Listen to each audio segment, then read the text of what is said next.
Black Talk Radio Network is made possible in part with help from the Black Talk Media Project, a North Carolina-based nonprofit engaged in the production and distribution of independent digital black media. Find out more by going to blacktalkradionetwork.com or blacktalkmediaproject.org and look for the menu tab, Crowdfunding Black Media. Black Talk Media Project, helping to provide you with new black media for the new millennium.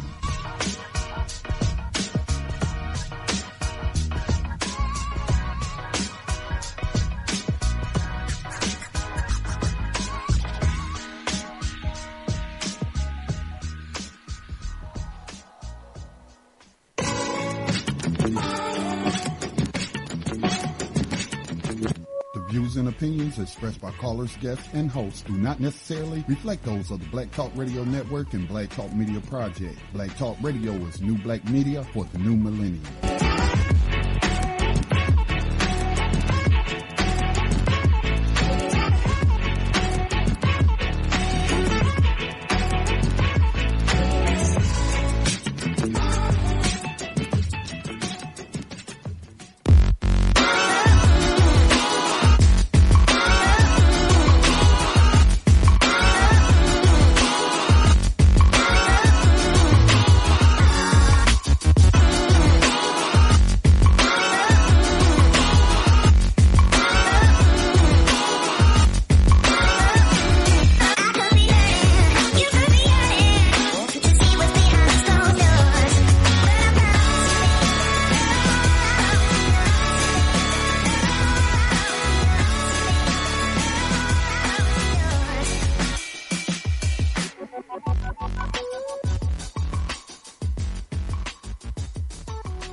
Can you hear me now? Wow. Uh-oh. Oh, my gosh. Hold on. Okay, now you can hear me. Perfect. Okay, welcome to Blacks in Business Radio. Why is it always something? I don't get it. I'm going to get a new computer. But anyway, so welcome to Blacks in Business Radio. We are here today, September 28th, 2017.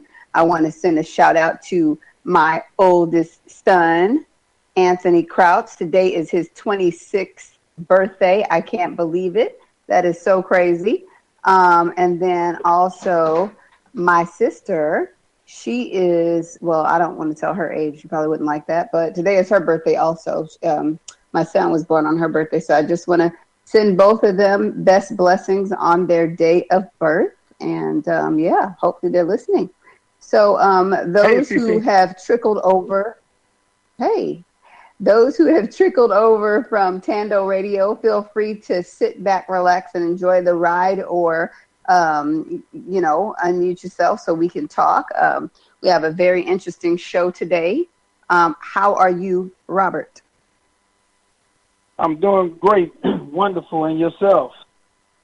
It's been a long week. I'm tired, but it's okay because this experience always re-energizes me.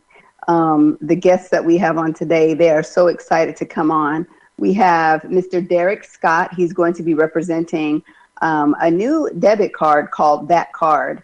He was on our show last year as he and Michael Jordan were trying to put the project together. But now they have it together. Some other things have happened in between time, but he's going to come on and talk to us about the advantages of that card. Because there is definitely advantage in signing up for that card. Then next we have Miss Elizabeth White. And I'm very excited to have her on because, let me see here. Her book is called, let me go to the TED Talk. 55 Unemployed and Faking Normal. Okay, so her story is that of someone who has been faking a life or a lifestyle. Now, although she's talking about people nearing their senior ages, I think there's a lot of people that can definitely relate to faking it, and it kind of goes along with keeping up with the Joneses.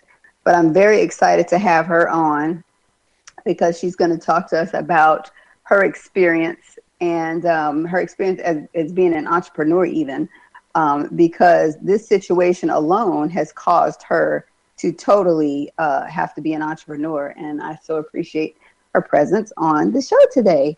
So, Robert, what do you think about that? I mean, as we get older, what would be your advice to people as we get older? Because we know our people usually, well, I'm not even gonna say usually, but a lot of times our people don't have like funds set up for retirement.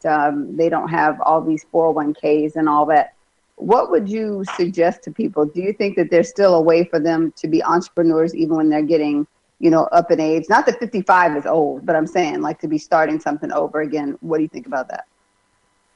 I personally, because I've been in retail sales forever, it seems like, the value in always having something to sell is, for me, irreplaceable. I mean, it's just always have something to sell. And going into what some people may think is about to happen in America at some point, where if the dollar fails, having something to sell today will be having something to trade tomorrow. So anybody, there are some older people that I see in the flea market that are in retirement age, and they come up there, and it's a hobby to them, but they make great money selling something. And that's the thing that I would suggest for anybody that's of age. The flea market is one of those spots in every city where you can actually set a booth up and go right into a built-in clientele and make money. And it doesn't matter how old you are. It does matter what you're selling, though.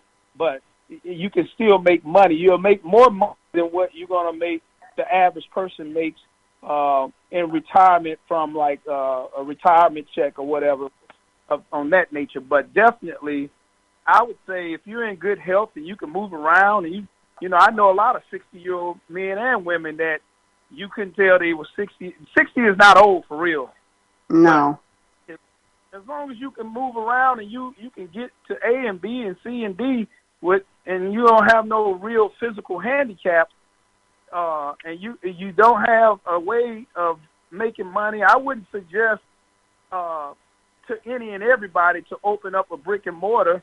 Most 60-year-olds are not computer savvy, so doing a web page for them may not be the thing for them to do. But if you can do a web page and, learn about drop shipping. But definitely go to a flea market in your city, in your town, and rent a booth and order some products. Go to the trade show. Learn about trade shows, which we talk about it on BIB Radio. We got the Blacks in Business # trade shows on Facebook. So you can go to that page and you can actually see the different trade shows. And if you need to really talk to us in depth, just send us an email. We are blacksinbusiness@gmail.com, and we can set up a consultation with you and really, give you some insight on what you could be doing. But retirement ain't for you to sit at home and just not do anything. So definitely sell something. Sales, right. Sales.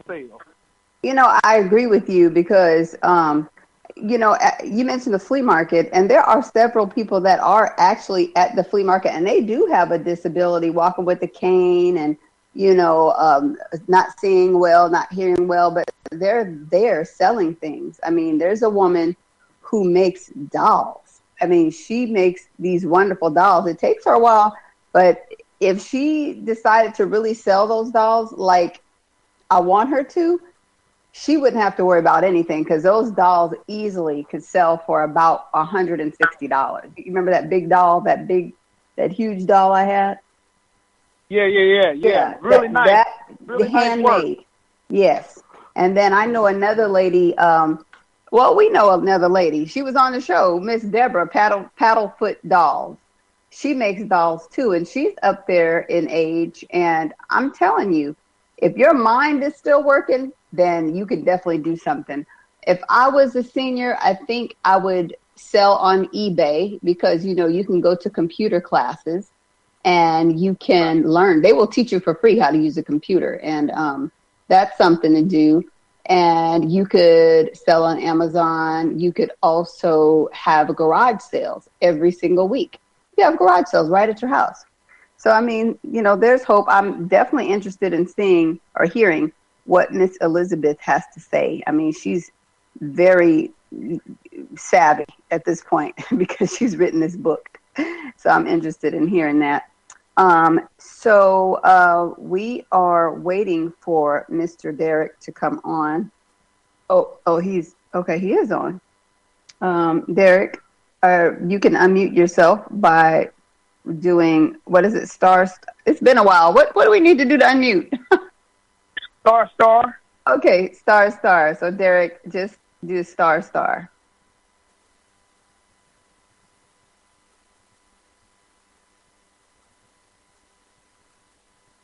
I think I have a couple people that have unmuted themselves. Welcome to Blacks in Business. Yeah, you guys are part of the show. You guys are going to help us with the show today. Those who are unmuted, you can speak and just say, hey, what's going on, Robert, SiSi? Derek, are you there? Okay, let me unmute him. This is Elizabeth. Elizabeth? Yes. Hi, Elizabeth. Welcome to BIB Radio. Wonderful. Happy to be here. Okay. This is the 55 and Unemployed. Oh, Elizabeth, you're early. Yes. I'm thinking that you're a regular caller. How are you? Okay. I'm fine. So it's 8:00 my time. Am I too early? It's 8:00 our time, Central Standard. Okay. So I'm Eastern. I'm calling Eastern time, so I can call back. Yes, you can. Absolutely. And we are happy to have you on when you come back. Okay. SiSi, Robert, this is Derek. Oh, hey, Derek. Okay, perfect. Hey, how's it going? Yourself. I'm excellent. How are you doing? We sure appreciate you coming on again and talking to us about your project. I feel great. It's good, and I'm very happy to do it. Okay, so Derek, let's reintroduce you to our listening audience because that show was like 100 years ago. So let them know who you are and about your partner, Michael Jordan, how you came together and what it is you're bringing for us today. Well, first of all, my name is Derek Scott, and I am an accountant. I'm an accountant for a very large accounting firm right now. Michael Jordan is the CEO. Michael Jordan is my business partner and a very, very good friend. Michael was going to be on the show. He had an emergency, so he apologizes for that. And, we just send prayers out to him and his family. But Michael and I started a company called Business Partners Group, LLC. The purpose of the partnership and starting the business was to build a platform that we could give back to individuals. Our business has actually 5 platforms. The first platform is a debt elimination service, a prepaid debit card service, business credit service, cost reduction, and insurance side. Michael's expertise as the CEO, his background is real estate and insurance. My background as the chief financial officer is accounting, real estate, and financing. And Business Partners Group is an innovative financial service company. So SiSi and Robert, Michael and I got started as a result of us Michael and I going in 2 different directions, but being a part of the same company. We were introduced to a product that was actually being developed. And because of our input and so forth, Michael and I both were asked to be a part of the team that did the beta testing for this particular product. The product did so well I mean, everything that starts has pitfalls and problems, and you got to go back and tweak them, and you got to make things just right and so forth. And Michael and I had some very good input in the development and help with that particular product. As a result, I would hear on the morning calls all the time, they would say, Michael Jordan's doing this, Michael Jordan's doing that. And I would say to myself, who is this Michael Jordan? Did you think it was the Michael Jordan?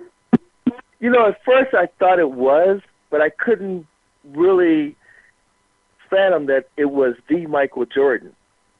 Now, my business partner, Michael Jordan, we actually call him Ground Jordan. He's a little bit older than the real Michael Jordan, and he's very, very knowledgeable individual.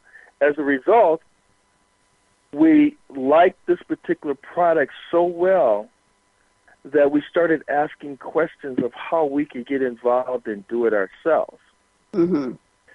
As a result of asking all those questions, I told Michael, along with a couple other individuals, we could do this ourselves and start our own business. Mm. And as a result, 2.5 years ago, this product was actually, we took the initiative to set up our corporation and dive into this particular product. The product actually took 5 years to develop with the program manager and the patent designer. Okay. But it is a excellent product. Excellent. Now, when you say it took 5 years to develop, I mean, that sounds very detailed, and it sounds like it might have cost a lot of money.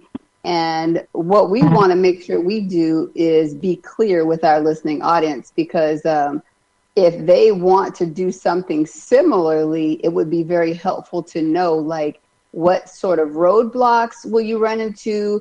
What type of costs will you run into? Do you have investors? How did you find them? That kind of thing.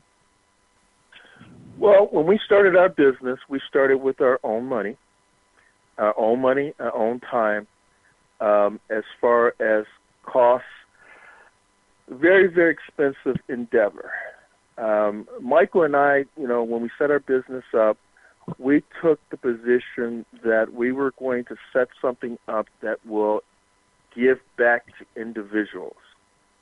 And that's what we did. We took the burden of the financing, the structure, the due diligence, the checks, the compliance, and so forth, as a marketing company, innovative financial service company with a marketing twist, to be able to put this product out there and design it and so forth. We bought the rights to the program. We have a program manager who manages the program. The product is regulated by the bank. It's regulated by SiSi, and it's also regulated by MasterCard. So we basically took the burden of relieving individuals to get started in what we do in this particular business. So in terms of cost, let me say what it is right now. The cost is actually zero. Okay. No dollars. Nothing to get started. Okay. Well, that's definitely interesting, because, we hear a lot of people upset because to do anything, it costs money. And you're saying this is zero. So kind of explain each product individually for us so we know what it is that you have, because, I know what you have, but I know that we're still into some preliminary stages. So I want you to be able to talk freely about what it is that we're offering. So each product, let's just go ahead and explain to everybody what it is. Okay, so I'm going to start off with Business Partners Group's their first product. We have a product called the Debt Elimination Service, GPS. And what it does is it's a program that helps individuals manage their debt. It's not a quick payoff, pay in advance, or anything like that.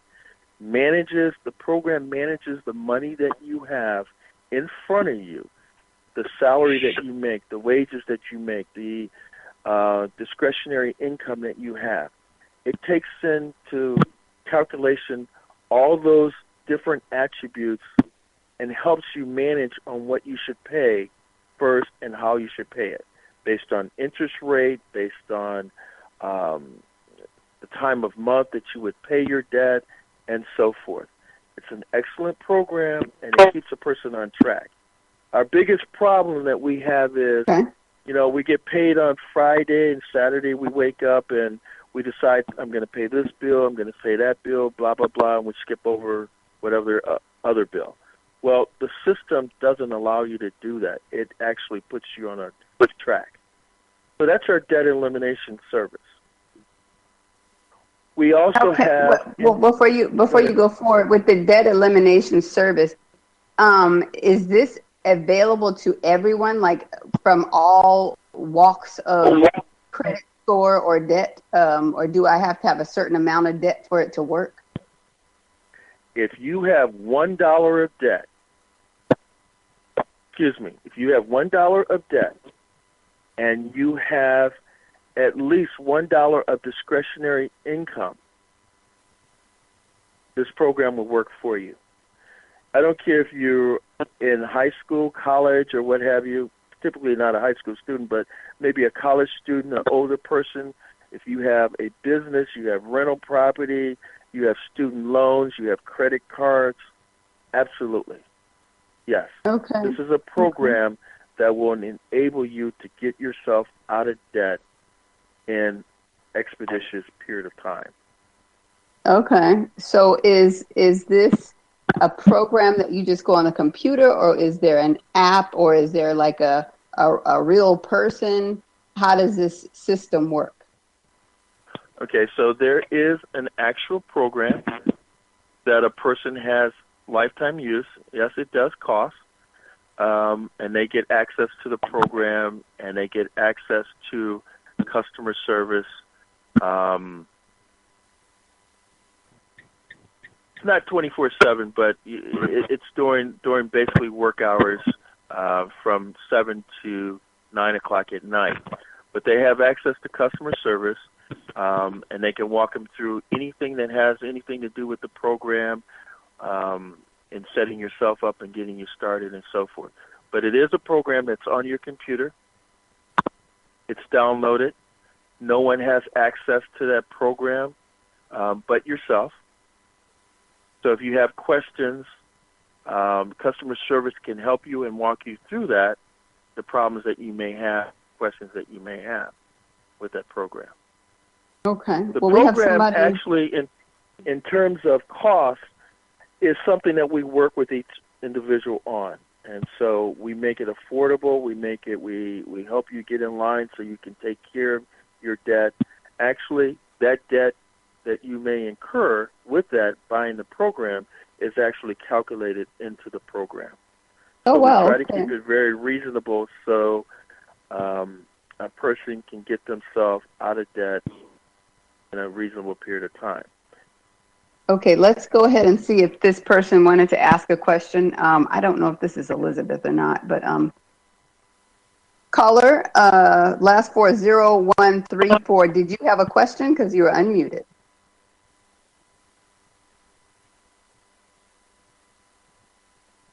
Nope, I don't think they had a question. Yes? Okay, no. All right, so let's keep moving forward. Okay, so I remember that I had an interview with Don Daniel, and he had a similar product, but then you were explaining to me that this particular product was a little bit more advanced. Yes, Don has a very, very good product, and it's something that does work. Ours is just a little bit more advanced. I don't want to take anything away from him, but it's a little bit more advanced. It has a little more bells and whistles, and it just applies a little bit different. Know Don personally, and yes, it's a very good product, and so forth. Okay, so is this really user friendly? Like, a lot of people are still nervous about programs and using the computer. So if I'm 55 and faking it, and I need to, I need to eliminate some debt, is it easy for me to get on here and do it, or is it like, okay, wait, you really need somebody to hold your hand? SiSi, this program is so simple to use. It's color coordinated. It walks you through. It talks to you. It highlights things for you. There's tutorials, there's videos, and of course there's customer service. And Michael and I and our team will always make ourselves available to people to help them. But it's very, very, if you can turn on a computer and you can do some of the simple things that are on a computer, you can go through this program and so forth. It asks for your paycheck. You put it in there. It asks for your credit cards, your interest rate, when your payment is actually due, and so forth. It does all the calculations for you, and then it tells you what the results are and what you should do for that month.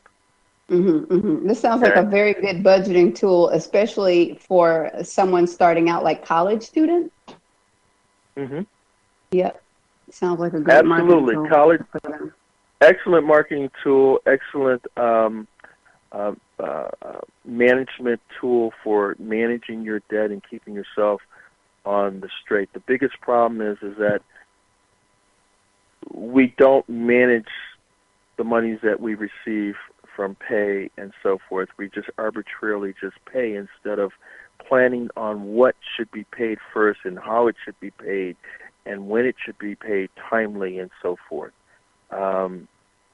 Those are the keys that we really need to do. We need to act like the bank. The bank does it all the time. They manage their money, and we need to make sure that we manage ourselves. We don't need a financial advisor to do that. The program will do it for you. Okay. Yeah, I'm not too keen on the bank these days. They are mismanaging people's money big time. So if we can find a product or service that actually helps us to put more funds away so that we can put them in the correct place, that would be really good. Robert, you are there. Do you have any questions about this product?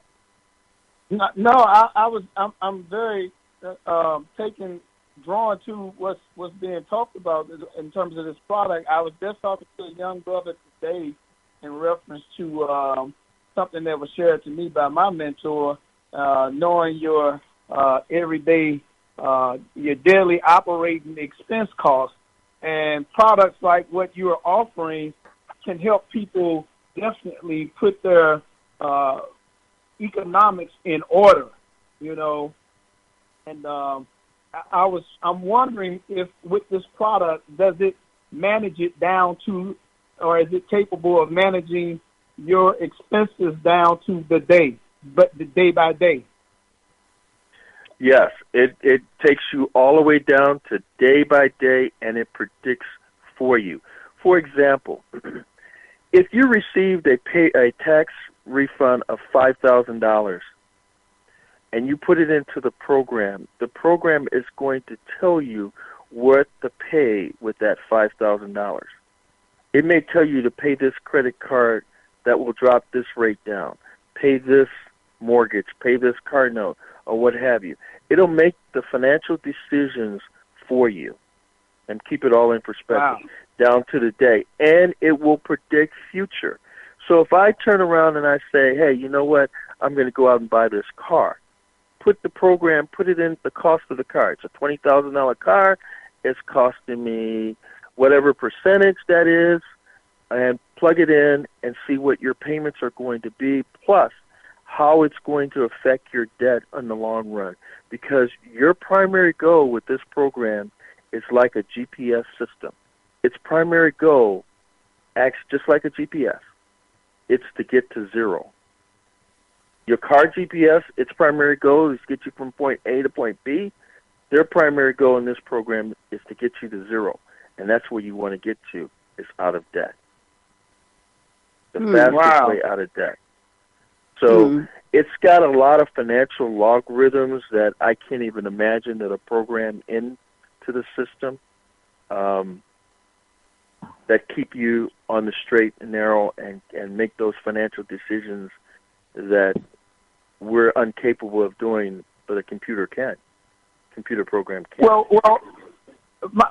So, like, let's just say, for instance, if somebody's got a mortgage and they want to have an early payoff on their mortgage, which is some mathematics that you really have to have a good understanding of how that works, because you're talking a mortgage is 30 years down the line to pay it off or whatever it is, and if you send in an extra $200 or $100 extra a month, does it calculate the early payoff as well? Yes, it absolutely calculates the early payoff of that mortgage as well. It will anticipate future payments and decisions that you could make. Let me just tell you something. Let me give you a tidbit, and I hope I don't get in trouble in doing this. But you know, when you pay your mortgage on the first of the month, your mortgage is not credited to you on the first of the month when you pay it. It's not credited to you for about 15 days. So all that time, who's making all the money? The banks. The bank is making the money off the floating of or the mortgage company is floating, is making money off the float of that money that you just paid. Now, can you imagine thousands and thousands of people paying their mortgage, and that's not being credited to them? Of course, if your mortgage is on the 15th of the month, then it's not going to fall into the next month. It's approximately 15 days that it's sitting out there floating before you actually get credit. Well, the system is going to calculate and tell you to pay it here, pay it early. It's going to anticipate the interest rate so you get the best return for your money and for what, your bills and things that you're paying. But that is something that I learned very early, that you don't get the credit right away. I didn't know that. I probably wouldn't have known that because I've never dealt with the banks on a mortgage, no way. So I probably wouldn't have never known that. But for those people that actually have dealt with loans in the conventional sense, that's something that I don't know how useful that knowledge would be for them, because I'm sure the banks will try to collect on a late payment if it's due by the 5th, even though that it's not accredited to the 15th. Maybe I don't know if that's how that works, but but nevertheless, it sounds like a really, really good program that you guys have come up with, because again, for me, being in the real estate business, especially buying properties, creative financing, as well as selling properties using creative financing, create mortgages, this is something that definitely going forward that I could suggest to homeowners or anybody with any type of that need to arrange their finances and get them in order. Again, I just was telling the guy this morning about calculating your bills, all your bills together, and then dividing those by 30 days, and that gives you what we call, again, your daily operating expense cost. And so to have a program that can do that, as well as tell you when these payments need to be made, this is, if you start paying it this month, this far down the line, this could be an early payoff. That's a phenomenal program. Yes, it is. It is. Yeah, that's very phenomenal. I'm like, right now, I just need to know what the cost is, because I want to invest in it too. Well, the program actually does the cost. It varies depending on the amount of debt that a person has. So it could be anywhere from $1,200 to $3,900 for the program, lifetime for the program, and so forth. But like I said, It depends on the amount of debt that the person has. We work with you. We even do payment plans. We calculate that debt into the program so it also gets early payoff, likewise. So here's what I'm going to say, Robert and SiSi. If a person is really, really, truly want to get themselves out of debt and they are serious about staying in line and managing themselves, then they should give us a call, send me an email, and let's sit down and talk and come up with a plan in order to get them where they need to be. And you have to be diligent. You have to be honest with yourself, because it's going to calculate your discretionary income. It's going to use your discretionary income. It's going to keep you in line. So I would say, don't worry about the cost. Let's worry about getting you out of debt. And see, the thing, Derek, here's the thing with when it comes to us as black people, for the most part, we're more concerned about the cost and not looking at how much more money organizing your debt, or setting it up where you can pay these things off early, how much more money that's going to save you in the long term, because money saved is money made. And I mean, from my perspective, if I can save, if I can start my mortgage 5 years to 10 years, I mean, ladies and gentlemen, that's a lot of money saved on your mortgage payment in terms of interest.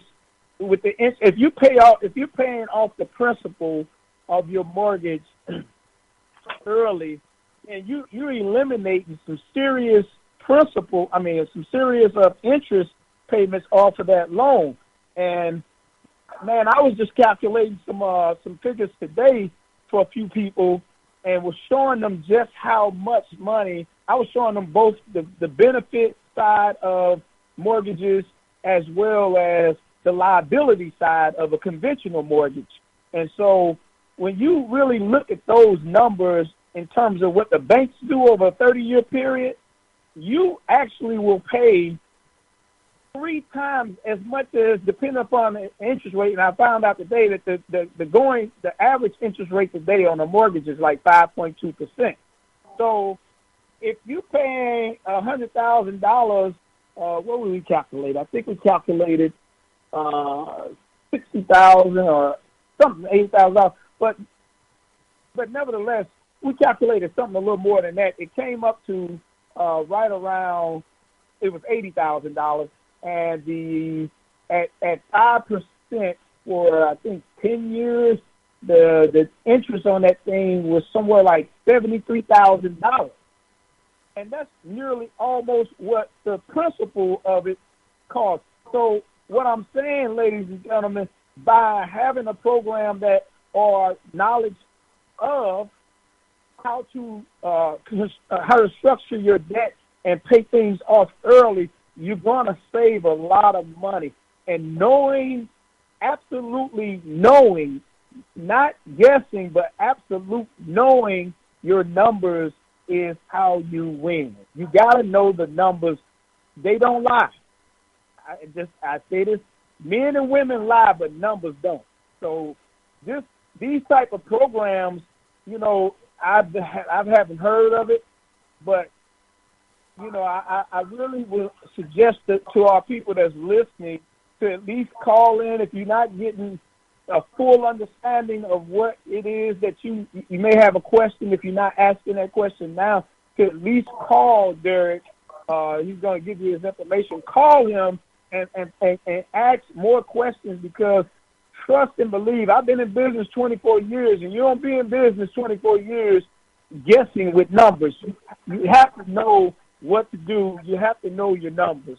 And all of us that have a house, we're paying electric, we're paying gas, we're paying rent, we're paying insurance, we're paying all kind of bills. You have to know your numbers. So I would strongly suggest that you definitely get in touch with my man. I know you all heard the $1,200, but I don't know if they could work something out. As he said, there's a payment plan on it. But call this man and see what you can do in reference to getting this program or investigating it a little bit deeper. That's what I suggest, because knowing your numbers is key to your win, to your success in life. Okay, so there's some other components to this program, Derek, or to the whole system. What are they? Go ahead. Okay, so our second platform is probably our premier. It is our premier product, and so forth. We have a prepaid debit card. You know, for SiSi and Robert and your listening audience, prepaid debit cards are very, very popular right now, and they're more popular than credit cards. Why? Because they help you to manage your money and not put yourself in debt. Our prepaid debit card by MasterCard is not a credit card, but it's a debit card. And it's a debit card with a twist to it. It's a little bit different than what's out there right now. There is nothing else out there like our card right now. It was designed by Michael and myself. We bought the rights for to use the product, to use MasterCard. It's regulated by the program manager, the patent owner, Sunrise Bank out of Minneapolis, St. Paul. MasterCard, and you know MasterCard is a Fortune 100 company. Sunrise Bank is in the top 100 banks, and of course it's SEC regulated. It's a financial product. It works just like any other debit card out there. Okay. But here's the twist to it. Your current debit cards, before I do that, let me just say one other thing. Debit cards are known to be with banks, and I won't say any specific banks, but when you walk into a bank and you ask to open up an account, they'll open up an account, give you a checking account, and they'll turn around and say, do you want a debit card? And you'll say yes. So they turn around and order you a debit card, and you get that. Well, what you don't know is that every time that card is swiped at a merchant, the bank gets paid. So what the patent owner did and the designer, he took that same product and brought it on the outside of banks and other financial institutions. And he made it available for individuals like our company, which is an innovative financial service company. Okay? Okay. So, with that said, that gave us an opportunity to say, wow, we can go in business for ourselves, catapult ourselves to be a worldwide brand. Now, how many people do you know start a business and they're instantly given a worldwide brand like MasterCard and in business with them? I don't know many people like that at all. Robert? I don't. I can't say that I know. No, I don't. Okay.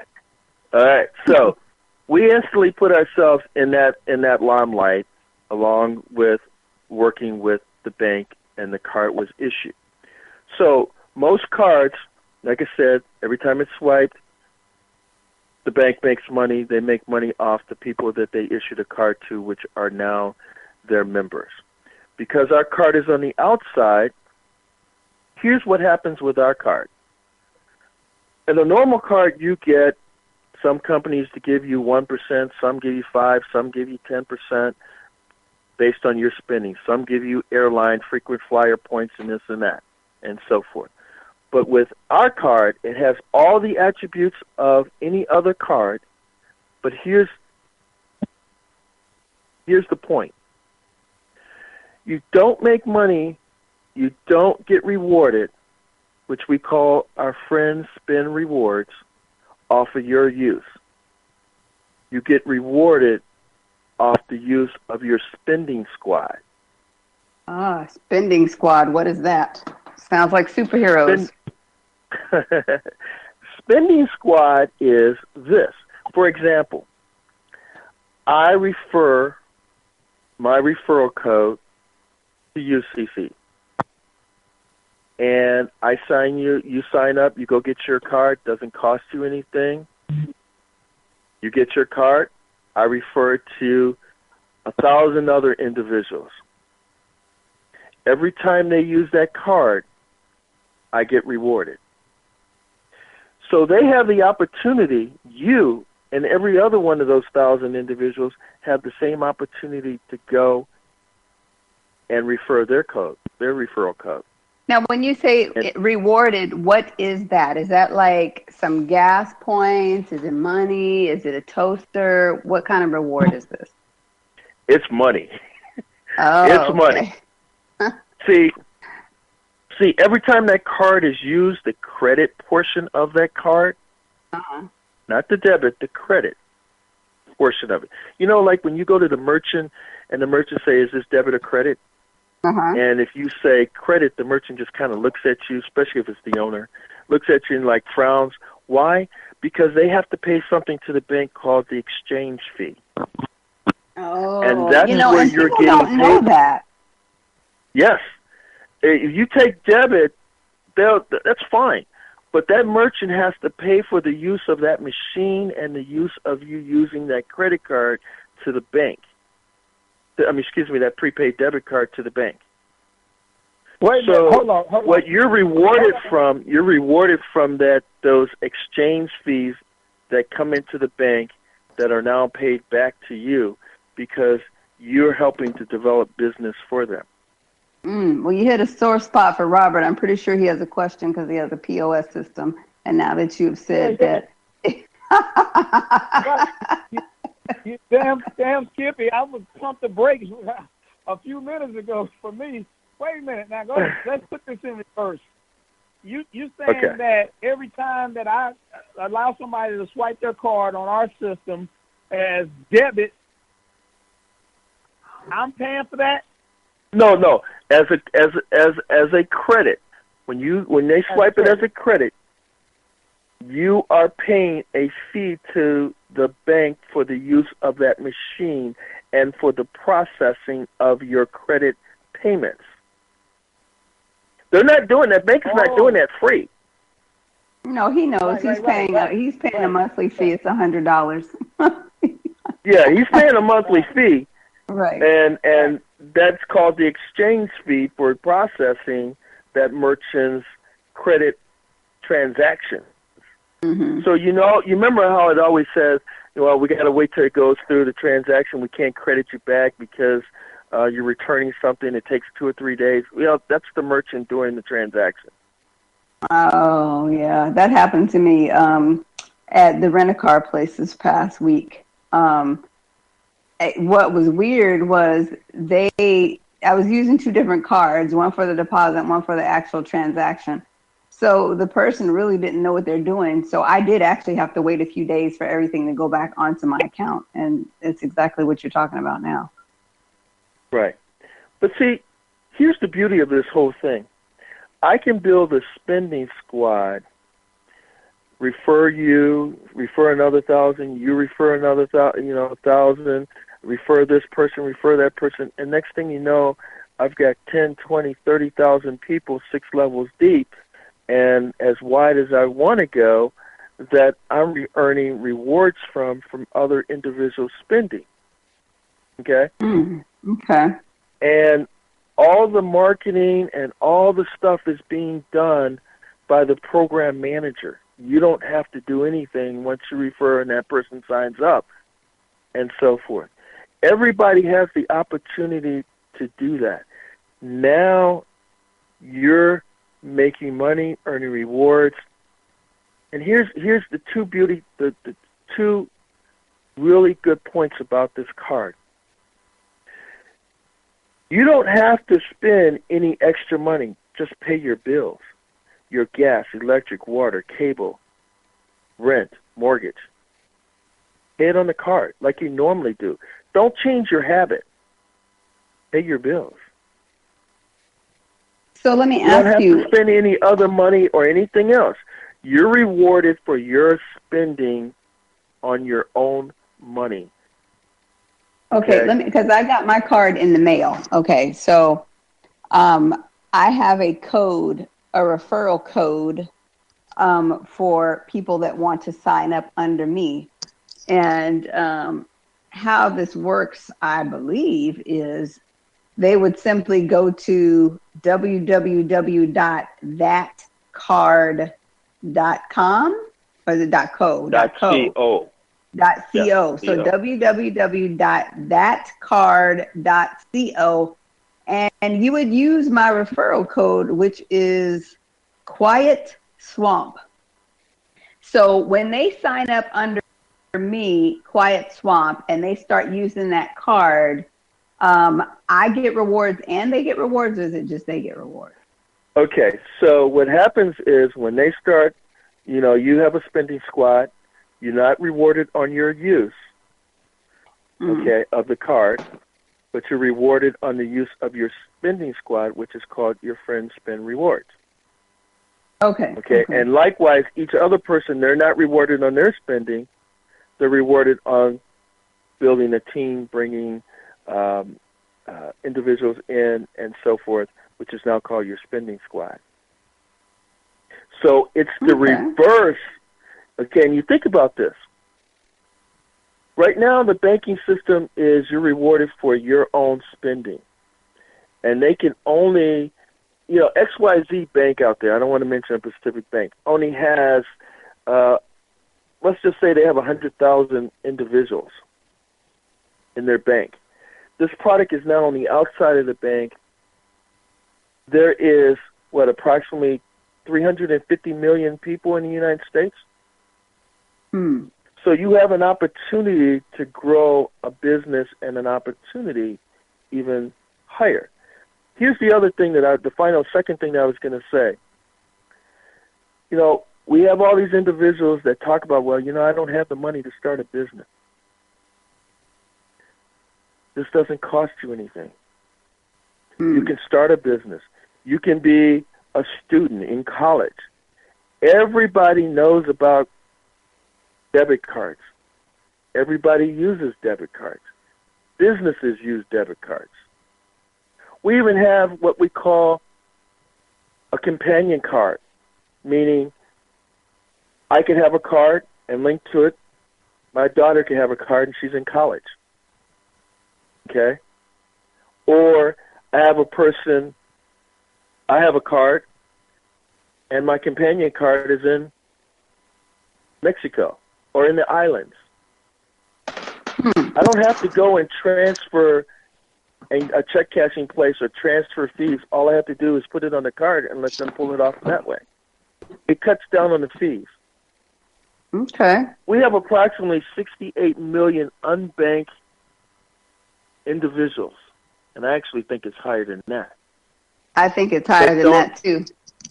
I think it's higher than that. Was just on the last statistics. It's probably close to 125, 150 million, people that are unbanked out there that use the check cashing systems and are non-banking type people. This is an excellent tool for them, so you don't have to pay all those fees. Absolutely. Okay, so Robert, did you have a question? Go ahead. Yeah, I do. So now that I've heard what I've heard, so is there any opportunity for say we want to come with a customized card through your system where we get our cards, BIB, Blacks in Business, with our logo on a card and have them, but it's still going through your system, but it's a BIB, Blacks in Business MasterCard. Is that possible? That's absolutely, yes. There is an opportunity for an individual to have their own personalized card. What happens is if a person's interested, they give me a call. We'll sit down and talk. I'll fill out a short little form, and then what we'll do is we'll introduce them to the program manager, the patent owner, and he is also the official representative for MasterCard. So it could be any type of business. It could be a nonprofit organization. We have universities that are about to use our card. They chose not to get their own card. They could. We have other organizations that chose not to get their card, but you do have that opportunity to get that. Is there a cost for that? Yes, there is. But we can talk about that. We can work with that, and we can move forward. Well, before let's go ahead and offer people, if you are on the line and you would like to ask a question, we do have a person on the line and they're muted. I'm not sure if they have a question. You can go ahead and press ** and unmute yourself if you want to ask our guest a question. But he's going to be giving his last bits of information before we're closing out this hour. You're listening to Blacks in Business Radio, and we are talking about that card. So, Derek, what other information do they need to hear and know before we close out? Okay, so again, we want to just remind everyone, www.thatcard.co. Mm-hmm. And the referral code for this call is Quiet Swamp. So if you were going to the site, you pull up the website.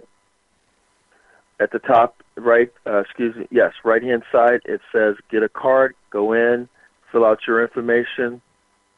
7 to 10 days, your card will come in the mail.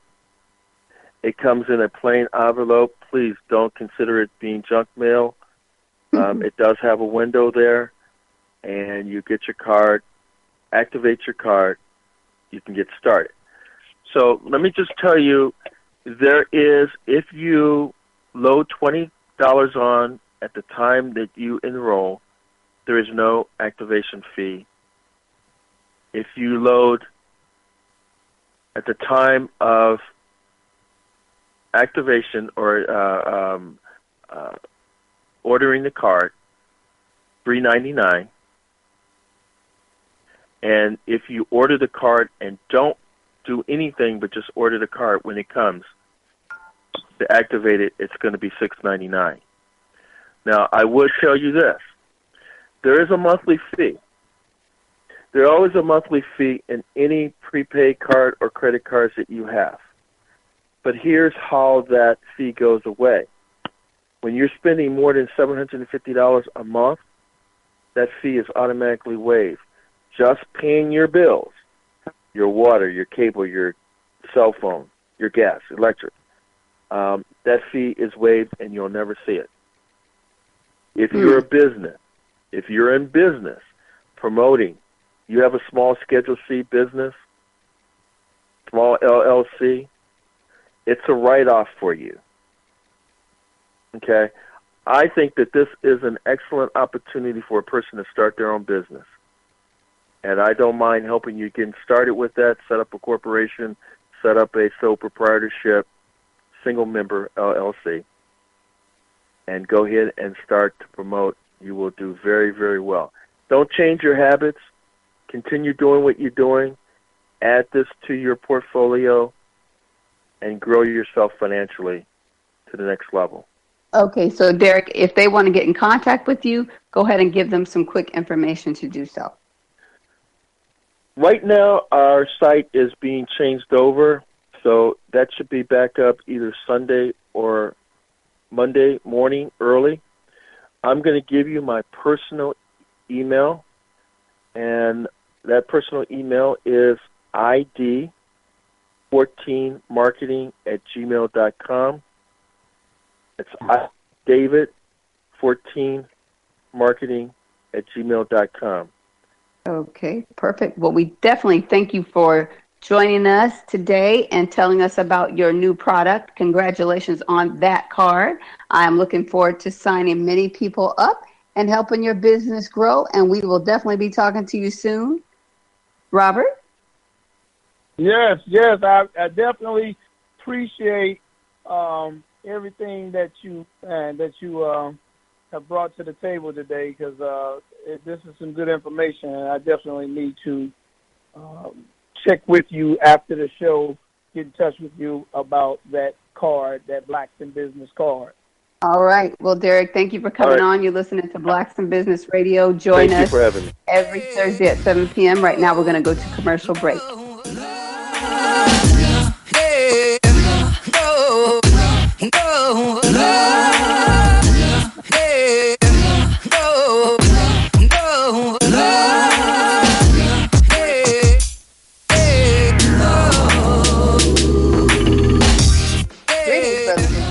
I would like to invite you to join Every.Black, the premier digital marketplace and directory for Black businesses and entrepreneurs. Membership benefits include representation on 12 websites, 12 Facebook pages, and 12 Twitter accounts. Your company will also be featured in the monthly e-letter. Sign up today by typing in Every.Black. Use the discount promotional code SISI. For more information, call 253-343-7284. When it comes to promoting your business, remember Every.Black. You are tuned in to the Black Talk Radio Network. For podcasts and live program scheduling, visit us on the web at blacktalkradionetwork.com.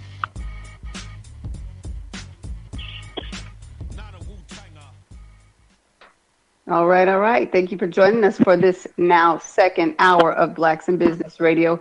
We are here every Thursday from 7 to 9 p.m. Central Standard Time. And we usually have some wonderful guests for you to interact with. Feel free to also tune in to Black Talk Radio Network 24/7 for the wonderful information coming through the network. And make sure you donate to blacktalkmediaproject.org. All right, Robert, are you still with us? Yeah, I just got a text from one of the listeners that was on the show, and she said that, hey, I did sign on, but I signed off once they started talking about Jordan. So she thought it was the Michael Jordan from the Chicago Bulls, and I don't know if that has a negative effect by the name, because, you know, a lot of Black people think that Michael Jordan, the NBA player, and I. I did say that. I said, did they think it was the Michael Jordan? So I don't know. That she just missed out on some information if that threw her off. I mean, that's interesting. Right. But we got to move on. I don't know. We got to move forward. I'm sure we have Miss Elizabeth on. Just definitely invite that guest or that listener back on, you know, because I don't want her to miss out on this information. But what we're going to do now is talk to Miss Elizabeth White. I want to play a little bit of her TED Talk so you can kind of get the gist of what it is that she is representing. So give it just a second. It's a TED Talk. Kind of loading here.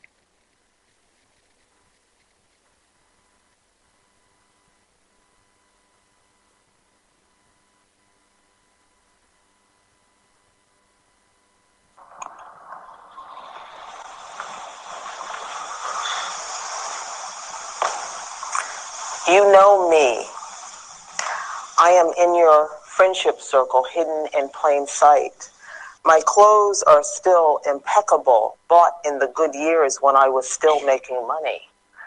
To look at me, you would not know that my electricity was cut off last week for non-payment, or that I meet the eligibility requirements for food stamps.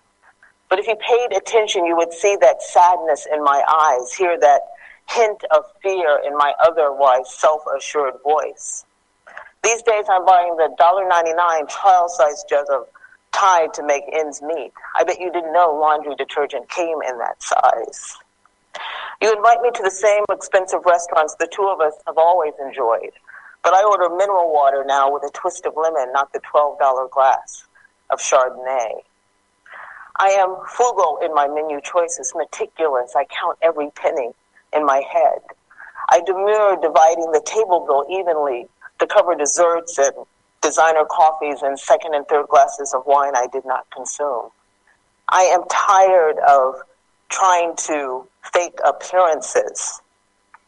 A friend told me that I'm broke, not poor, and there is a difference.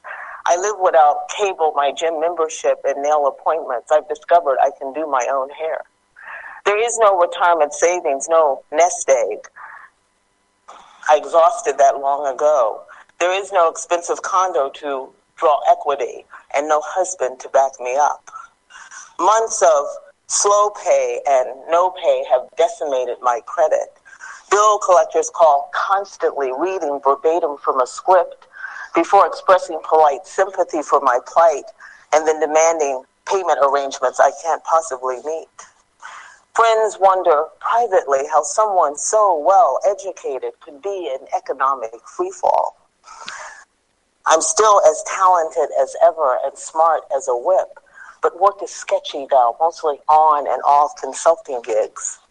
At 55, I've learned how to fake cheeriness, but there are not many opportunities for work anymore. I don't remember exactly when it stopped, but I cannot deny now having entered the uncertain world of formerly and used to be. Okay, we're going to stop right there. So, of course, again, we are welcoming on Miss Elizabeth White, and she's going to talk to us about her story and how she has began to help others who have been faking it. So let's invite her on. Miss Elizabeth, do we have you on? Yes, can you hear me? Yes, we sure can. Welcome to the show. So wonderful to be here. Thank you for having me. Yes, I first of all, I was so excited that I actually could reach out to you and get you on the show. That's always so amazing to me every time it happens. But I enjoyed watching your interview on PBS. That's actually what drew me in the first time.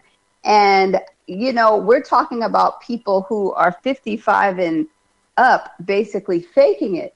But I wonder actually how many people under 55 are faking it. Have you done research on that too? I hear from many people who say that my story resonates with them and they are well under 55. But the focus of my book is for really people in their 50s and up. Mm-hmm, so I don't, specific numbers, but we know that millennials are struggling to find work, and I hear from people all the time in their 40s who've been jettisoned from the workplace and are having a really hard time getting back in. Right. Okay, so why don't we let our listeners know where you began and your whole story that brought you to this point where you've written this book. So a few years ago, I started to notice. Let me even go back further. So I'm someone who grew up with a mom and dad, adored child. Father was a career officer in the Army. We moved all over the place.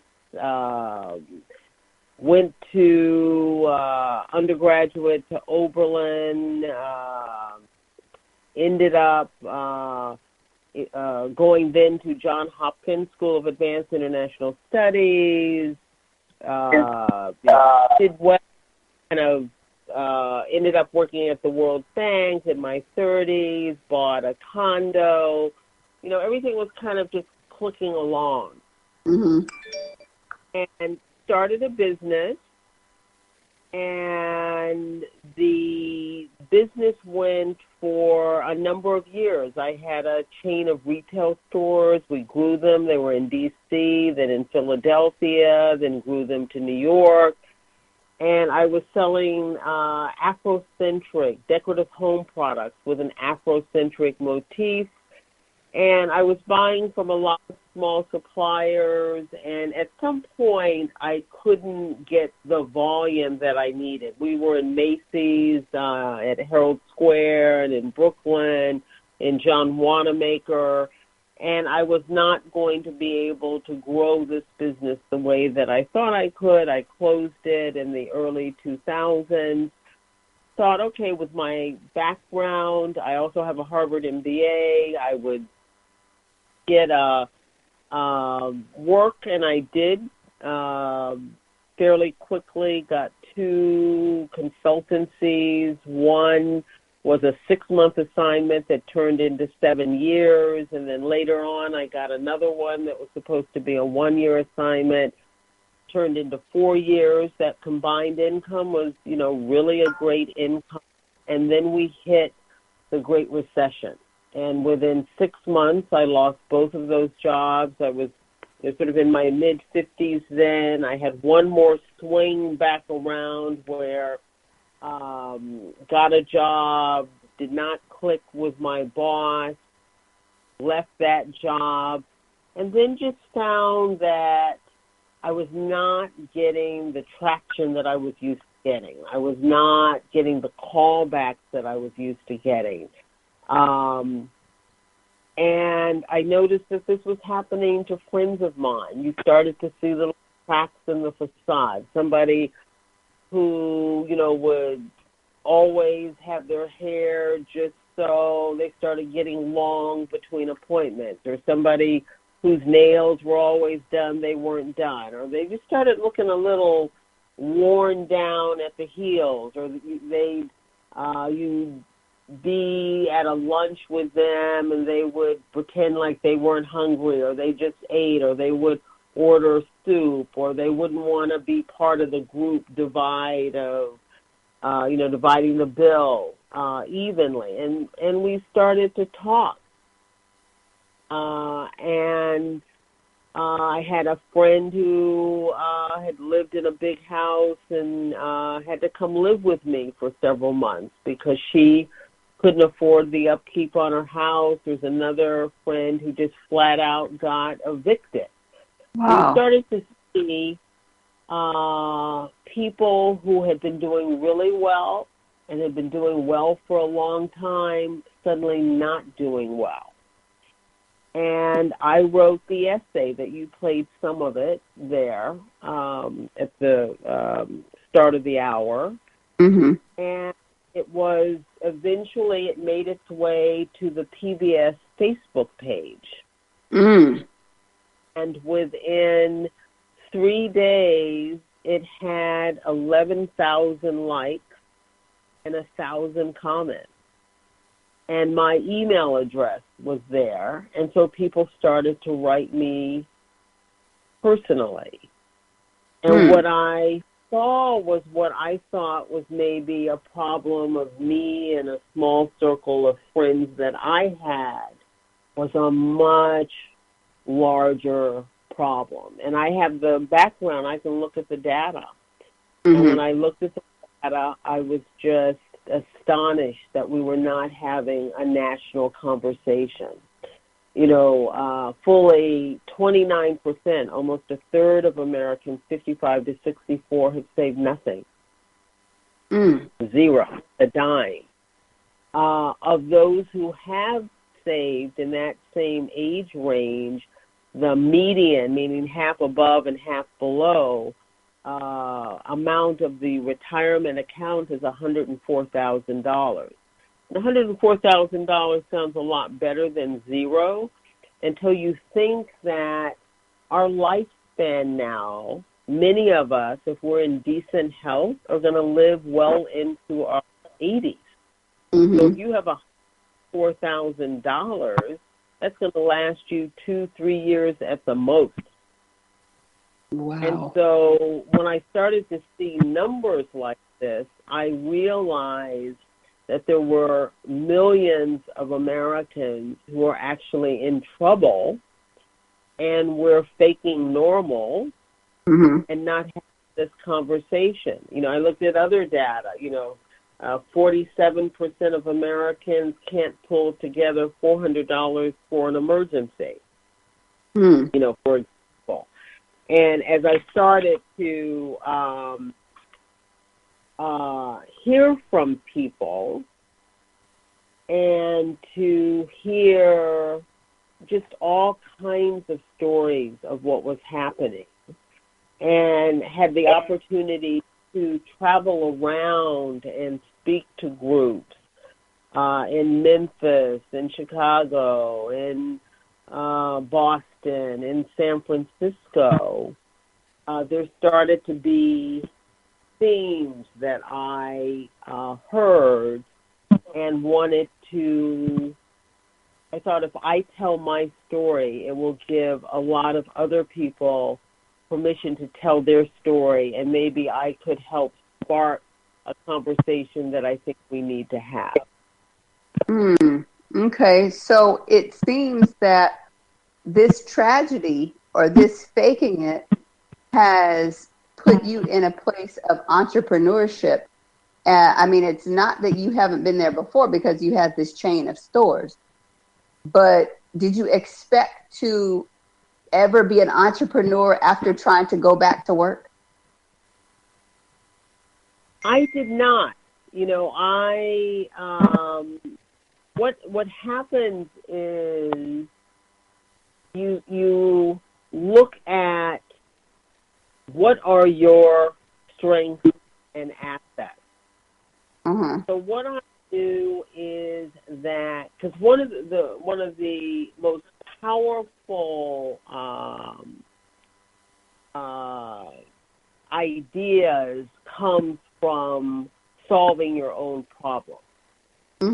If you look around you, many of the, if you look at, Uber, someone had a problem with how cabs were run. Any of these big ideas comes from somebody has a problem that they're trying to solve. So what I saw is that I've landed here. I realized that millions of Americans have landed here, and we're not having a conversation. And that I have the ability to write, to tell a story, to speak. These are assets that I have. This problem is a big one, and there are all kinds of other things that are still needed. That other people, as I'm, moving around on this, I see other people beginning to fill other kinds of needs that those of us who have landed here have. Now, when you talk about faking it, that's so it's such a mental challenge to keep up that faking it. And how deep does the faking go? Because I'm sure some people have some family members around, but are you even faking it to the family members, or do they know? I mean, how deep does this faking actually go? It can go very deep. I mean, in my own case, I'm very close to my family. I have a daughter. I'm very candid with her, and I was candid with my family.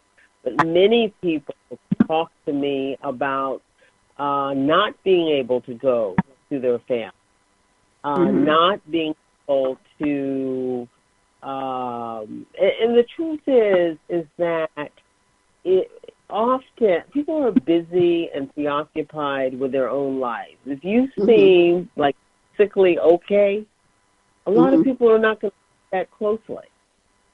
So if you are still driving your car, still got your clothes from before when you were doing okay, you're still basically, living where you used to live, nobody's going to know that you don't have money to clean the carpet. Nobody's going to know that your washing machine needs repair and you don't have the money to fix it. No one's going to know that you have, there's a water leak in your ceiling that you can't fix. All of that, and you just stop inviting people over. So people have ways that they can hide what's really happening. Right. And I believe that. And I also think that when it comes to family, we have stopped being the communities that we once were in family because, one, everybody feels like they have to be so independent and living on their own, whereas back in the day, people used to live together. And I'm just not sure what is going on now. Like, why are we so separated in our lives, because I'm seeing it because I care for elderly people. I'm a companion, and I'm talking about people who are like maybe 70, late 70s and 80s, and they're faking it. They're really faking it. I mean, they don't let you come in the house because they don't want you to see that this is not on or this is a mess or whatever. But I really think that a big part of this problem is the decline in our familial communities. What do you think about that?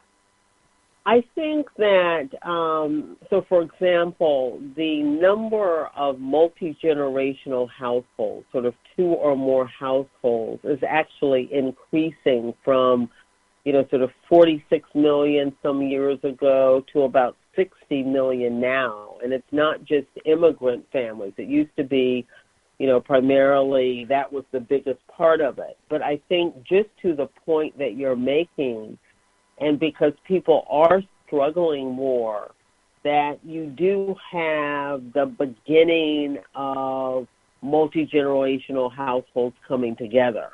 So that, the millennial child is not getting that job right out of college that they hope they would get, and they're ending up living back with their parents. And then that parent may have a mother who is not able to live on her own, and she's now also living in the household. And I think this increase we're seeing in the number of multi-generational households, we're going to continue to see that increase. And we're going to also start to see it even in the design of houses with in-law suites and all of the rest of it. You're right. They do have that in Seattle now. It's like a middle core, and yeah, I saw that. Yes.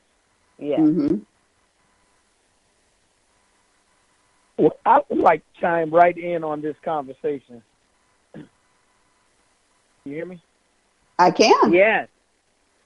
Oh, how are you, sister? How are you doing today?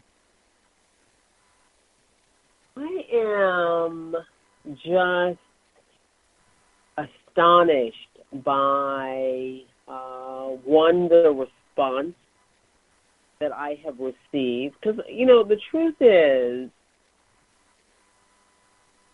there's nothing to be gained in America by coming out, I say this in the TED Talk, and telling people that you are struggling financially. This is just not something that you do. You don't get any for it. And I was hiding in the beginning. I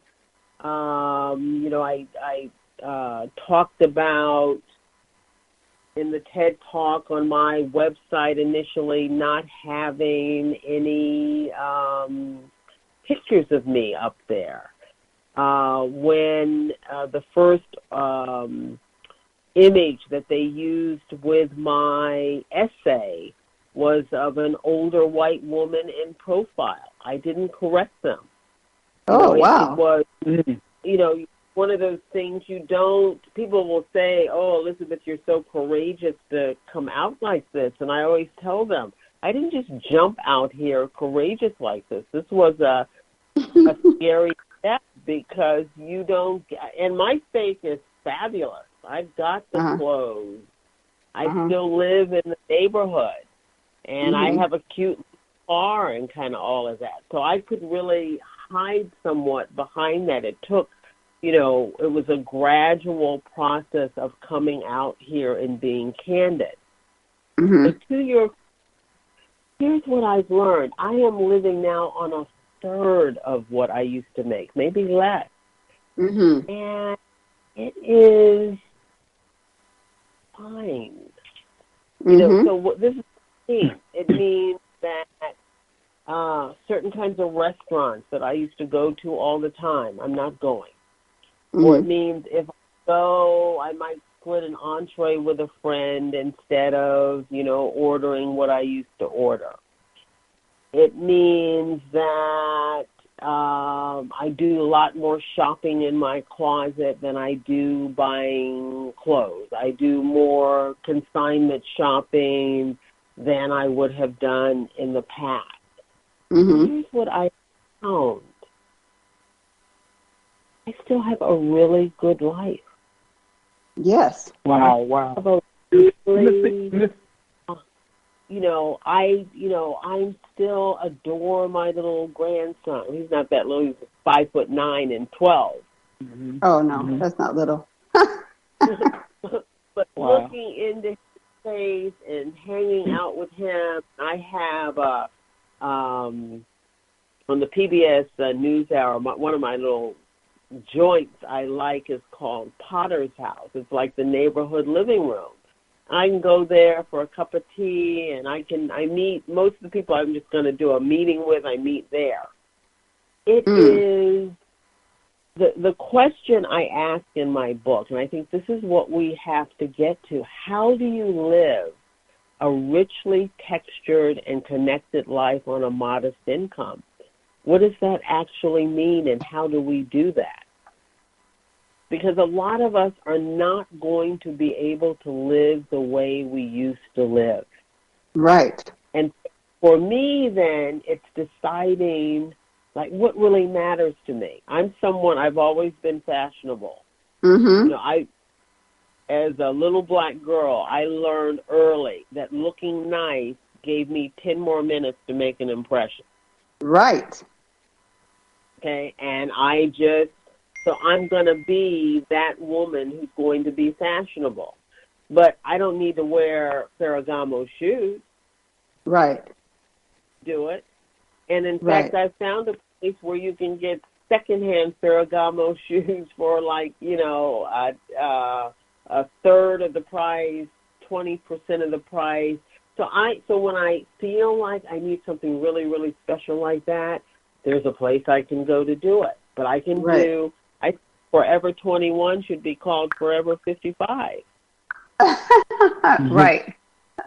Right. Those numbers need to turn. Absolutely. I mean, you can go in there and find some stuff for a very, very good price, and you just have to improvise. Right. And it just really makes sense. It really does make sense. And it's sometimes these sort of events that have to shake you into reality, because really a lot of us were spending way too much money in the first place. So it's really good that we are now able to kind of look at ourselves in the mirror and say, wait a minute, I don't need to do all that. And it just actually makes you feel better. Robert, I think you're trying to ask a question. Yes, I am. So, Miss Elizabeth, I'm curious because we are, as a people, traditionally a religious people. And most people in the black community, when things are good, they're giving God all the glory. But and a lot of times you hear, God did this and God did that for me and this, that, and the other. But when you come down, or when things change, your economic situation change, and you're no longer at that plateau that you were at, and now you're, as you say, you the things that you're used to having, you no longer have those. The car, you can't make the car note. The mortgage payment, you can't pay the mortgage payment. Now, how does that really make one look at the whole God concept, the whole God ideal? Because I know that has to challenge or make one say, why? What did I do, God? Or why is this happening to me, God? How did that make you see God or reevaluate how you have been understanding God, or did it even affect the way that you have come to know God? Oh my goodness, I just love your questions, both of you. So I start from the place, probably maybe a little bit unusual for a black person, and the meeting house, we call it, not a church, is Quaker. That is, of a sort of structured affiliation. If I am going to go to a service, that would be the one that I would go to. I would go to a Quaker meeting. So I'm probably a little bit off the grid in that sense from what many of us do. Let me say that this has been, I learned yesterday that I had just been named one of the top 50 influencers on aging in the country. And in my category, which is work and purpose, that I've been named, one of the top 10. Wow. When I heard this, and just think, I've told you a little bit of my journey here. Never would I have expected, sort of 2.5 years ago when I started on this and wrote this essay and all of that, today that I would be getting this recognition of raising this particular topic, where it is being acknowledged among influence in aging on the country, in the country. So here's the thing. You don't know where your struggle is going to lead you. I actually feel now I'm doing the work I'm supposed to do. I feel like all of it,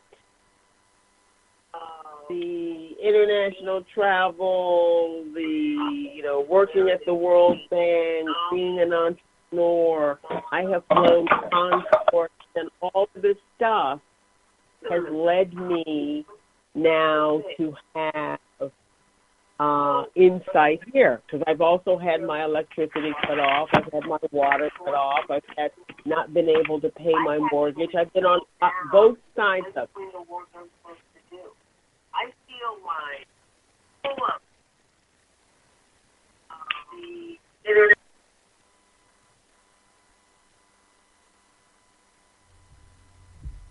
Or I have flown transport, and all this stuff has led me now to have insight here. Because I've also had my electricity cut off, I've had my water cut off, I've had not been able to pay my mortgage. I've been on both sides of it.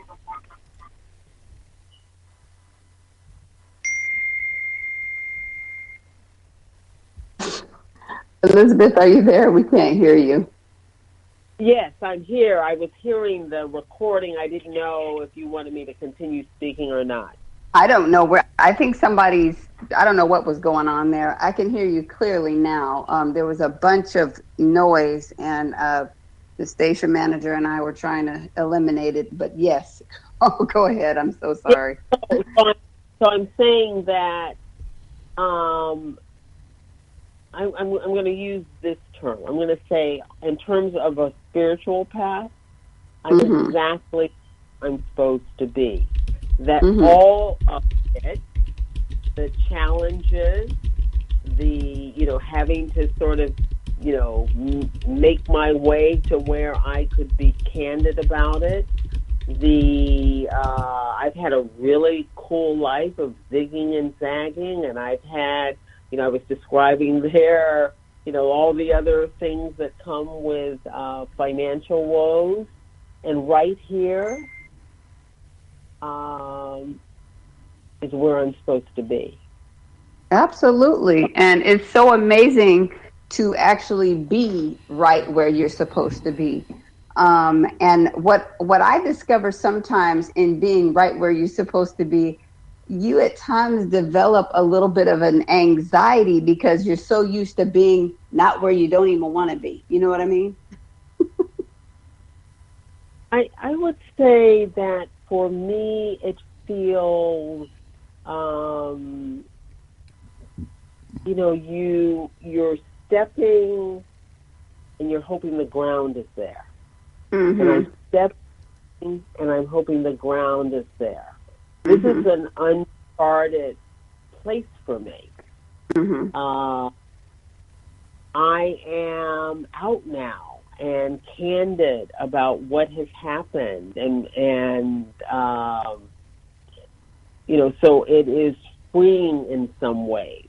Mm-hmm. And I think the other thing that I would say, because I'm hearing from so many people, it really ranges in where you have been. So I had someone tell me they used to own in Martha's Vineyard and they had to sell their place and now they're renting, and this was, upsetting for them. They used to be on a bunch of, but this is what's real for them. They used to be on a different, bunch of boards where they had a give or get of $10,000 and they used to be able to write those checks, and now they can't write them anymore. That's one kind of come down. Then you talk to somebody else and they're going to food pantries, or a man telling me he had a period where he was living in his car, or someone had to move in with one of their adult children. So I'm hearing the rain. So I went in June. I was in Martin, Tennessee. And Martin, Tennessee is in rural northwest Tennessee, and I was invited to go there. And when I go into a community, I like to, if I have a chance to do it, to maybe talk to 2 or 3 people from wherever I'm going to speak beforehand. Can't always do it, but when I can, I like to do it. So it was a community where there had been factories there that had closed, and so people had been sort of jettisoned from the workforce because they no longer could work in these factories, and they were people who had been, had moderate incomes most of their lives and had, moderate incomes in these factories. And so I went there to talk to them, predominantly white audience, but not all white by any means. And I'm thinking, if you've seen me, I'm a pretty urban-looking woman, big hair, and black woman. And I was wondering, how is this gonna work when I go into this environment here? And I got a standing ovation. And what struck me was, a couple of weeks before that, I had been to an event at MIT in Cambridge. And there it was former high earners who had lost their jobs and were unable to get back into the workforce. And what struck me, hearing both of these groups so close together, is in both cases there was despair. In both cases there was this, we did everything right, we don't know what happened. So however you were used to living in the community that you came out of, if it suddenly is turned on its head, you are upset. It doesn't matter whether you had to give up catfish or salmon. Right. That feeling of being dislocated, not knowing what's going to become of you, how are you going to support the family, these are the same questions. And I remember that was profound to me, because I was writing from a perspective of someone who had had career choice and decent to significant income. And when I went to Martin, what I realized is the message translates for of us who have been in the workforce and suddenly outside, sort of faced, on a plate glass looking in, right, and unable to re-engage, that the fear the same whether you're, at one end or the other. And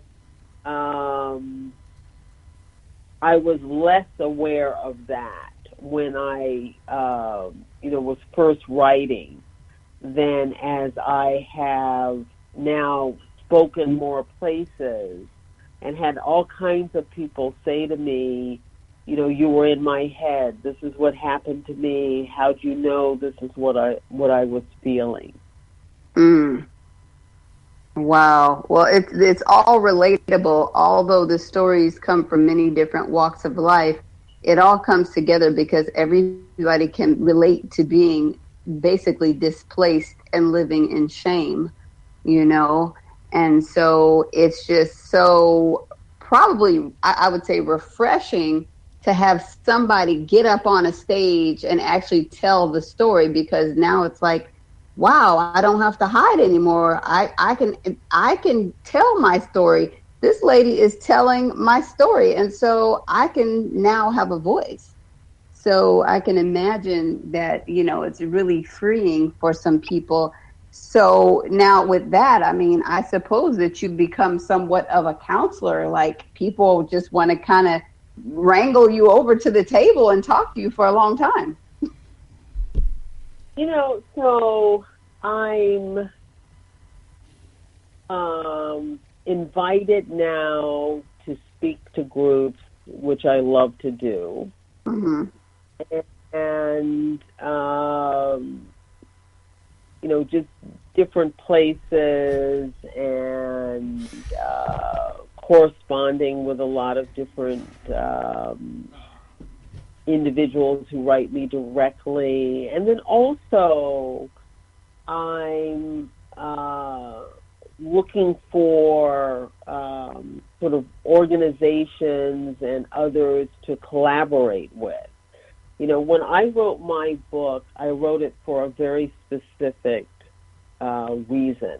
What I did see in the market was a book that dealt with the emotional aspect of landing here. What does it feel like when your plan A didn't work and you're looking out at all that rubble trying to figure out what is the best possible plan B? What does it feel? You have some period where you feel like you are circling the drain. Wow. So I want to write a book that talked about what that was like. And I can do really dry, boring writing. And I said, I am not going to write like I'm writing, some Brookings Institute tome. The image I had in mind when I wrote this book was, I'm standing at my back fence talking to my neighbor. I wanted to write the book that I needed to read. And I wanted a book. Had a really good girlfriend of mine. She said, this book better not be a talkathon. It better have some resources in it. She was always telling me. A talkathon? She said, this better not be a talkathon. So the book has 100 online resources in it. I wanted to make sure that people could read this book and feel like, oh, there's help in here.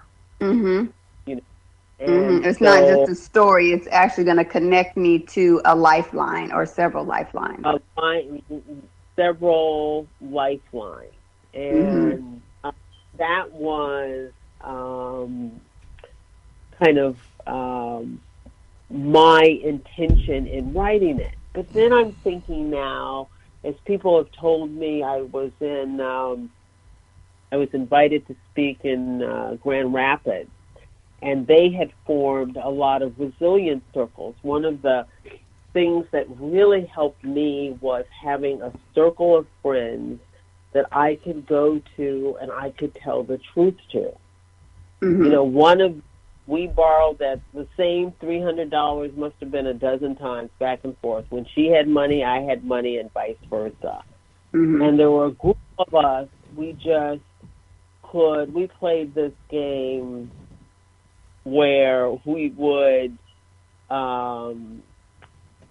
whoever, how would you describe? So it would be like if I might say to her, "Oh, my cell phone's about to be turned off," and she'd say, "Oh, my electricity's been turned off," and she would win.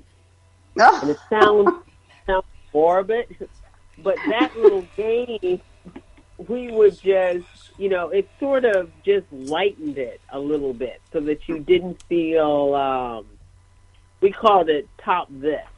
Top this. And in this circle, we could tell the truth. So one of the things I did in the book is I wanted people to be able to read this book with a group. And so at the end, every chapter, I put reflection questions. And these were the kinds of questions that I went through with my friends to sort of, you have to get to the other side of it. Mm-hmm. They have a chapter in there that's just about getting off your throne. I talk about this in the TED Talk. Right. If you have lived a certain way and you are facing the real prospect of that starter castle that you live in, you can't afford. You got to get your brain around that you got to move. Right. And that's so hard because you've made these objects part of your identity. Exactly. Yeah, it's very difficult. The title or the job or the office or the neighborhood. Mm-hmm. The neighborhood.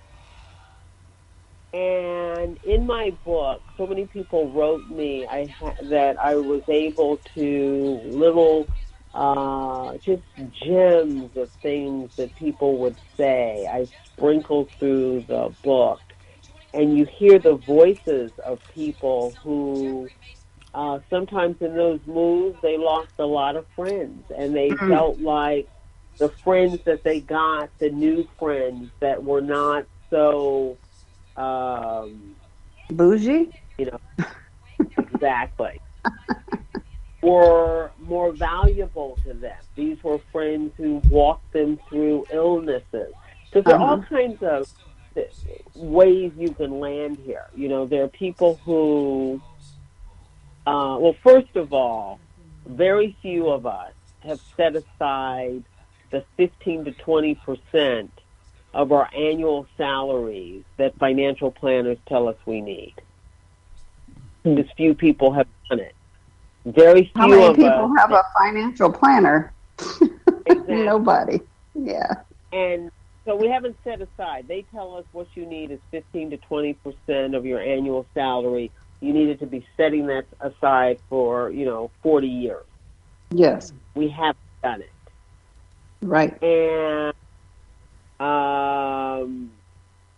so we are, that's why so many people have landed here. The other thing I think is important is there are systemic things that have created this. This is not just about, you had your nails done too many times. Mm-hmm. This is flat and falling wages for 30 years. Right. This is rapidly escalating cost of health care, of education, of housing. So people didn't just land here because, they're all just deadbeats and irresponsible. I say it, we all could have saved more. I could have saved more. Mm-hmm. But we're here primarily because of personal irresponsibility. Right. And I looked at the data. I looked at why are people pulling money out of their 401ks. It's not to put decks on the back of their house primarily. It's not to go on cruises. Right. It's There to needs eat. real, yeah, you know, a kid is doesn't have their tuition. They didn't get the school loan they were going to get, and so the parents go into the 401k, or you know, somebody dies, there's not money for the you know, it's all this kind of stuff. Mhm. Yeah, it's so many things. So, what would be the most important lesson that you are living by right now that this experience has given you? So there's some things that I want people to take away. I want you to take away first that you're not by yourself. There are millions. I want you to also take away that we're in a climate where, as I say, the cavalry's not coming. There's not going to be some big rescue. Right. We are going to have to save ourselves and each other. We are going to have to, that means I might be living with my sister, or I might be living with my best friend, or I might be, whatever the thing is. We're going to have to think in terms of what we can do to save ourselves. I want us to remember we are the first generation to be here, okay? It used to not be that so many of us are going to live well into our 80s. Now, with better diet, better medicine, healthcare, and all of that, we're going to have many more people living into their 80s. Boomers, we're just the first generation up the hill. The Gen Xers are behind us. And everybody now is going to start living longer without pension. So the reason it looks so crazy, this is what I was saying in the TED Talk, is nobody's been here before. Nobody's had to do what we're doing now as a generation without pensions, inadequate 401k is going to live longer than other generations have. All of this is crazy making. This is why, if it looks a little confusing, because we haven't done it before. There are no role models yet. There are no supportive policies yet. There's kind of all of that. Right. Well, this pattern of entrepreneurship is what we focus on. So even no matter what age you are, if you can do something for yourself, you should definitely be doing that. And I even say, like you're talking about what you may have to start doing. I say start doing it. I mean, why not get together with some of your friends and decide, you know what, you have this house, it has 4 bedrooms, and you need to save a little money, and so do I. Why don't we just move in together? You have this side of the house, I have that side. Sometimes we come together. Why not do those things now so that you don't have that problem? No, it's exactly. And you were, I was listening in a little earlier. This whole thing about multiple income streams. My goal now is to create what I call a casserole of interesting that's against work. Federal law for any member of the executive branch to try to influence is what the streams are. So he's clearly in violation of federal law. I do some writing. I do some speaking. I sell some books. I do some teaching. I do some consulting. All of these are little streams that I can cobble together. This fits my particular profile. Somebody else might say, I'm an empty nester, so I'm going to rent out one of these rooms. I'm going to drive Uber some of the time, and I'm going to, take a part-time job at XYZ company. And they're going to cobble that together. And the point that you just made about I'm really interested in boomers coming together to do business together. That's a good idea. Boomers and Gen Xers. So I'm two places now. There's Institute for Career Transitions. They're in Boston, and they work with long-term unemployed. I do a lot of stuff with them, and when I first wrote my book, there was the one who went through it and told me, well, what about this? What about that? You forgot that. I do their conferences with them, and then there's another organization I just found out recently about called Boomer Works, and they really look at their here in the D.C. area, where they help boomers who want to get into the shared or gig economy, and you've only had a W-2 9-to-5 job your whole life. You really don't know how to make the transition from the W-2 world to the contract world. Mm-hmm. They help boomers with that. And so they found me through, I think, my TED Talk, and feel like my message is relevant to what they're doing. And so we're looking at ways that we can collaborate. So I think in all of the areas that we're in, because we're often facing a don't want you workforce, mm-hmm. It's not like there's stuff that needs to be done. There's a lot mm-hmm. of work that needs to be done. Mm-hmm. Why don't we start looking at partnering with each other?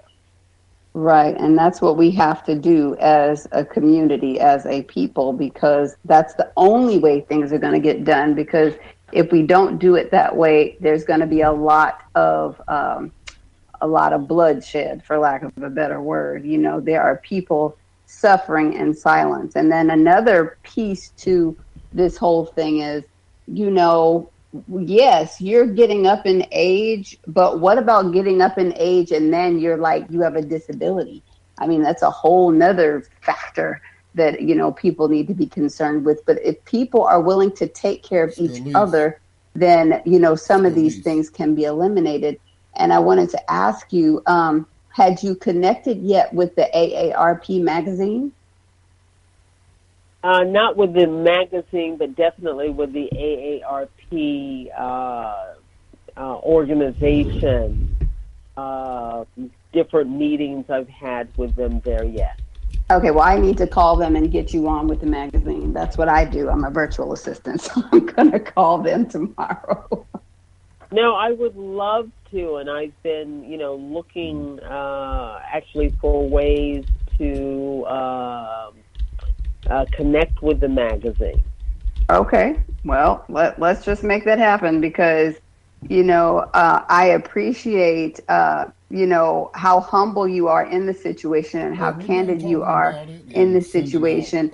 And so that people can really connect with you, we have put those links in our flyer, and we'll continue to share them on our platform, Blacks in Business Radio, and our Facebook pages, personal and public, whatever.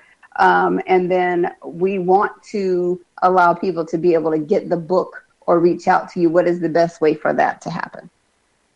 The book is called 55 Unemployed and Faking Normal, and the best way to get it is on Amazon. That's where it is.